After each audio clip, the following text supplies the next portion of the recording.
Hello, ladies and gentlemen of YouTube. I hope everyone's doing well. So, today we're going to be heading over to Norsca and taking a look at Throgg's short victory campaign. So, let's see what Throgg has in store for us. So, to achieve a short campaign victory, Throgg's going to be looking at defeating Krakadrak, which are the dwarves up in the north, and then heading a little bit south to Kislev and defeating the three big Kislev factions that are there. Along the way, they're going to be looking to occupy, loot, raise, or sack 35 different settlements. So Norsca has a feature mechanic where if you defeat another Norscan faction's leader, gives you the opportunity to confederate with them. So you can gain or occupy a lot of settlements really quickly through this feature.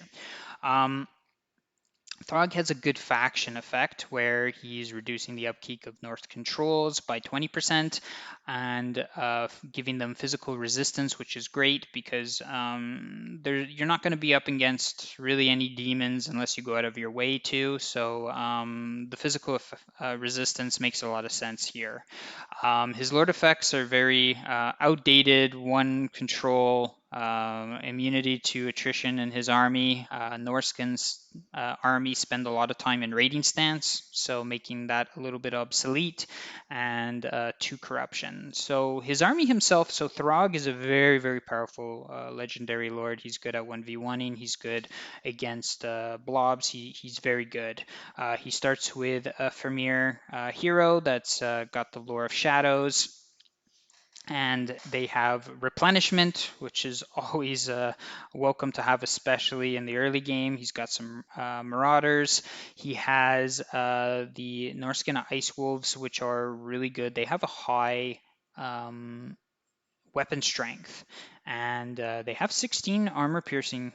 So these guys not only can go after the artillery and missile units, but they can turn the tide in an engaged melee and come in after defeating all of their targets and come in and really turn the tide on some of the fights. As well, he has 42 units of ice trolls and 2 units of regular Norse controls. So moving on to the campaign map. So Norsca is a very odd land. Like, it's a very hard to defend territory. It's open on all sides.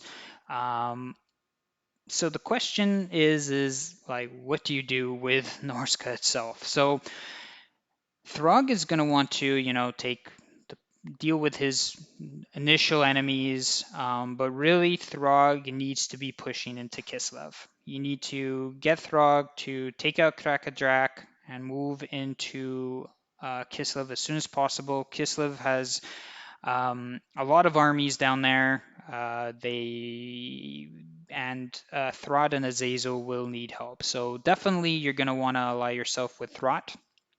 They have the opportunity of giving you, if you have an alliance with them, you can create an outpost and potentially get Plague Claw catapults, which would complete your army. It really would. And yeah, you don't want them wiping those guys out and spiraling out of control. You want to be down there. So Norsca has a lot of ports, which is the Norskins' bread and butter for economy. There are other things you can do, which I'll go over soon, but so having a secondary army running around there, taking what they can, ranking them up, because at level 18 they get the Marauder Chieftains do get the Mammoth mounts, making them very, very powerful once they hit there. But you're going to want to avoid Wolfric a little bit. If Malice or Sigvald come down themselves, you're going to want to avoid that. So defend what you can, especially the ports. Let the others go. Let Wolfric take a bunch of the territory, because once you've dealt with Kislev, you can simply walk Throgg up to Wolfric, fight him, defeat him, and confederate, and then get all that territory. And yeah, you might just have one battle and jump up from, maybe 25 25 occupied, loot, whatever, into 35 just in that one fight, just taking all of his territory. So keep that in mind when you're doing that. Now, moving on to economy. So speaking of economy, at tier 3, if you look at the bottom 3 screenshots, so this is a tier 3 settlement that has a port in it. So you're getting only 60 income from the settlement itself. 150 income from their dedicated economy building. So in a settlement that doesn't have any port, this is what you would be doing for economy, and 150 doesn't go very far. With Norsca, it doesn't even pay for Berserker units upkeep. But really, it's the ports, the 800 income that's coming off of a tier 3 port, that is essential. So you're going to want to try to hang on to a couple ports and keep them defended if at all possible. But they have other ways of dealing with income. So of course they're very, they're Vikings, they're very loot sack raid orientated, and that shows in their stances. So they have two different raiding stances. They have the regular raiding stance, so you could do a full movement then switch to the raiding stance. I was raiding a very crappy settlement at this point, but I want to turn your attention over to the upkeep part. So in this stance, your army is now minus 30% upkeep, which is very significant. And then in his other stance, where it's their encampment stance, let's say, where they replenish, recruit new units, it's giving minus 20% upkeep. So it is totally fine to walk around, even in your own settlements in one of these rating stances to keep your costs down. The control, don't stress too much about the control. You won't have too many issues, but this is one way to deal with the economy. Now, looking at one of Norsca's unique faction abilities is Allegiance to the Dark Gods. So, if you see at the top, this is this is what it'll look like when you finish a battle with a settlement, whether through manual or auto resolve. You will most likely, so the territories that are not, ports or something that you don't necessarily want to build a base of operations in, you're going to want to sack it, get the income, and then raise it to one of the dark gods. The two that I want to highlight are the Crow and the Serpent, because really in a short campaign victory, you're not going to be getting to level 3. If you do, amazing, but probably not. You're going to want to keep the ports to yourself and whatnot. So looking at the level 1 and sometimes level 2, the level 1 seem to be a lot better than the level 2s in my opinion. But you're the first one with the Hound is 10% strength for melee infantry. You're going to want to use a lot of trolls and skin wolves, so probably not the best. Casualty replenishment is very good, plus 20% to all forces. That's huge. And then the Serpent, which was my number one pick, is upkeep minus 10%. So if you feel super solid, you have a bunch of ports, you have them defended, you figured it out, and you're not worried about income at all, then definitely go for the Crow. If not, go for the Serpent. And then lastly, you have the Eagle, which research rate plus 20%. In most races, you'd be jumping up and down for joy. However, Norsca's tech tree leaves a lot to be desired, so I don't recommend this at all. So really, Crow or Serpent, up to you, both great options. Moving on to armies. So Throgg is definitely going to be Norsca in general will be monster driven. So to start, you won't necessarily have so many monster options, so you want to fill it up with Marauders. The Javelins seem to be doing well. You pair 4 of them up, you focus fire any cavalry coming your way, any unarmored things, but mostly like the large units, and they do a great job. They don't have the longest range with a 90 range, but still when the horses come or the horsemen come in your general area from Kislev, these will make short work of it in a focus fire. Outside of that, you just want to have a good front line, and of course having Throgg and his trolls do all the heavy lifting. Your second army is going to be starting with your discount army. get what you can in the army. The javelins, again, seem to do some good work at holding things at bay. Get them a shaman, preferably with the lore of metal. They're really good against armored foes. And yeah, as you build up, you're going to want to get some skin wolves into Throgg's army. You're going to want to build it meaty with trolls, especially trolls. At the end, I still kept some Marauder horsemen. I recommend these are only there if you do not have an alliance with Throt, or if Throt dies or he doesn't build the catapult building. So I personally didn't have them there. I had plate claw catapults in those positions. Same for the second army.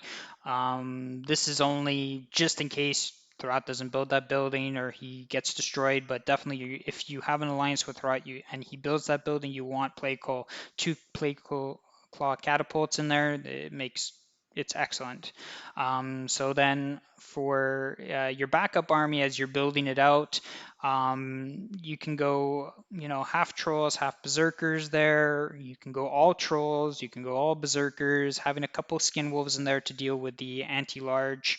And especially if, for whatever reason, you do end up building this army really strong, your economy's good, he can definitely beat Wolfric once he's on level 18 on the Mammoth and he has those skin wolves, with the anti-large, he could potentially go over there and beat Wolfric, but really it depends on many factors. But these are some options for you when you're building your army. So now we're going to be doing something a little bit different. I'm going to be using Total Warhammer Planner to show off the tech trees and Throgg's skill tree. So taking a look here at where I would go with his tech tree. So I will say Norsca's tech tree is a little bit lackluster. So pretty much where you're going to want to go, you're going to want to start out here, see Marauder Tools. It's really to get to this one, which gives you 10% campaign movement. So from there, you got two choices. You can either go for economy, so going over to Champions of War, getting that 10%, and then really Raiders of the East, where you get 50% extra income from sacking settlements. This is big. Like after that, I'll be honest, these are not very good.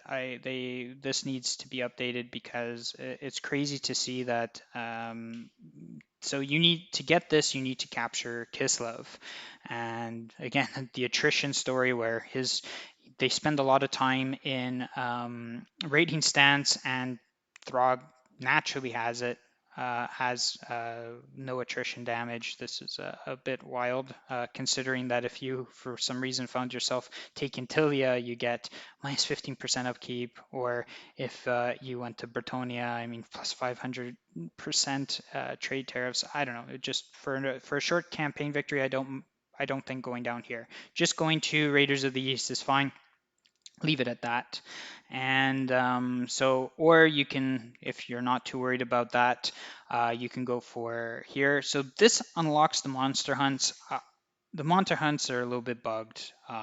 There's no teleport feature to get to the monster hunt itself. It's kind of a weird mechanic right now, so I don't really recommend doing the monster hunts. You can do it if you want, by all means, but just going here more or less to unlock the upgrades for the trolls. So this one's not the greatest, only giving the 10% charge bonus, but this one where you get the 10% weapon strength. You can also definitely go down this route to help you out with the Marauder Infantry. So get them plus 10% over here.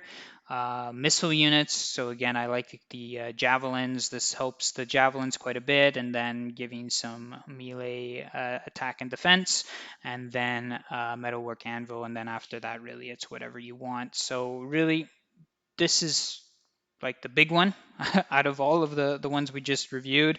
And then if you want income orientated, you can go this way. And then really, what are you going to be upgrading? They're very small compared to what other tech trees offer, but nonetheless, that's where I would be going with Norsca. So Throgg. what does Throgg got going for us? So when you're leveling up Throgg, definitely Root Marcher. I like to go Casualty Replenishment. I know the Vermeer also giving it, but the more the merrier. From there, I found Throgg is very, very, very powerful on his own, so I went to upgrade his army itself. So going here into Frostbitten, going all the way there, and then you can decide from here you can go start building into him, or you can start upgrading his hunters. Um, you're going to want this as soon as possible because Kislev, they will focus fire Throgg down. So you can go back into here, upgrade, and then start going down this line. So just to go over this, these give massive 12% and 6 melee to, let's highlight the trolls, for example. This is what you want to be going. And then this to help focus fire down any uh, horseman unit or maybe a bear unit, whatever they have that's large.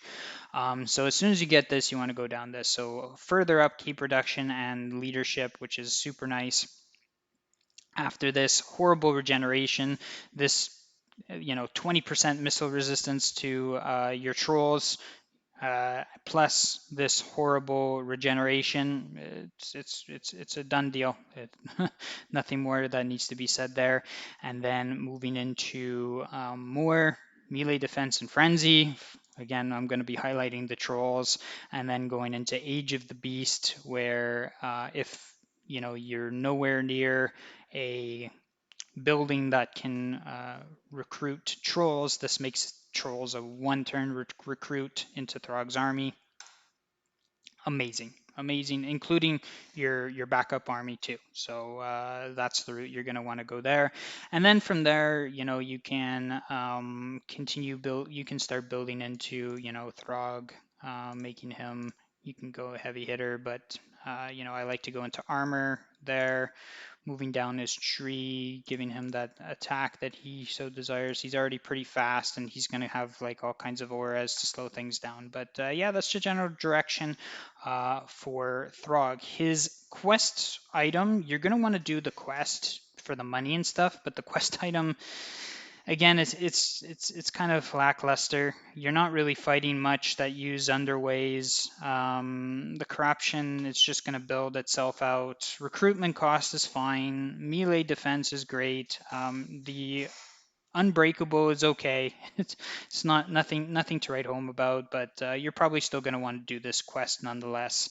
Oh yeah, and I forgot to mention this one. You will want to grab this one up here somewhere before jumping down this tree. The 15% weapon strength is good. The Dread Retainers, so the first one you get is an upgrade to, it's an ancillary, can only be equipped to Throgg. And the first one goes for Skin Wolf, so it makes Skin Wolves really fast and unspottable, so they can really get behind the enemies and whatnot. So uh, maybe you want to go this route. So the first one is ancillary for Skin Wolves. Second one is for Vermeer that gives charge bonus and some dazzle effect. And then the third one, which is finally the troll one, which is actually really good. It gives him a guardian and unbreakable. So you can definitely go down here if you're going to have one of each in your army, one Vermeer unit. So the hero doesn't count, has to be a unit, one Skin Wolf unit, and of course the trolls. Then maybe you want to go down here. The troll one's really good, but that's totally up to you. So then moving in, I do want to cover one more. I want to talk a little bit about the Marauder Chieftain. So just like everyone, I like Root Marcher. I like Norscan Resilience. So his works a little bit weird. I think it's because just how powerful they are on War Mammoths. They have very small skill lines. So here, my personal opinion is jumping into going this route. So getting him regeneration, getting him so pretty much this is dedicating yourself to the Crow, more or less. Just here, these are all good. Weapon strength plus 15, missile resistance 15, good. 15 armor, good. enables poison attack and has regeneration. Very good.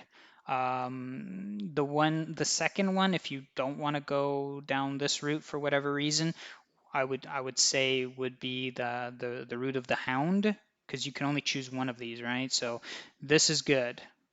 This is pretty good too. This is okay, but you end up going into Rampage. So I don't know. This. There's some trade-offs here. I still find this one better. These don't even like. I mean, the speed is fine. This is fine, but just having an extra fireball attack, yeah, you get some magical attacks. I don't know. I compared to what this line has to offer, and this one again, 15% health. Leadership on a lord, I mean, that's never really, that's the one that I always get last. It's like if I'm forced to go down there. And then something that is on a 90-second cooldown. I don't know. I really just think that this one is just the obvious choice to me. So from here, you're going to want to start beefing him up a little bit, jumping into here, and then probably you can go two routes. You can start going down his red tree, or since he's your backup army and you're going to want him to kind of um, be able, you're definitely going to want this, be able to have a cheaper army. You probably want to go down this. You can either, because you probably won't have a second Vermeer, so you might want this, and then keeping his upkeep as low as possible could be another option. So your goal really is to get him to level 18, get him on the War Mammoth, and then from here, you can start building down this tree. So that's pretty much some of the skill point tips that I want to go over for the Norsca. Marauder Chieftain, of course. With that said, I wanted to thank you all for tuning in, and yeah, I hope you liked this video. Yes, I think that Norsca needs a little bit of a glow up in the near future. Nonetheless, Throgg is very fun to play. It's so much fun to play with trolls. And yeah, if you like this video, please give it a like, subscribe, comment. Let me know if you like this format, if you want a specific race or faction to come up next. And yeah, thank you again and have yourself a lovely day. All the best. Bye bye.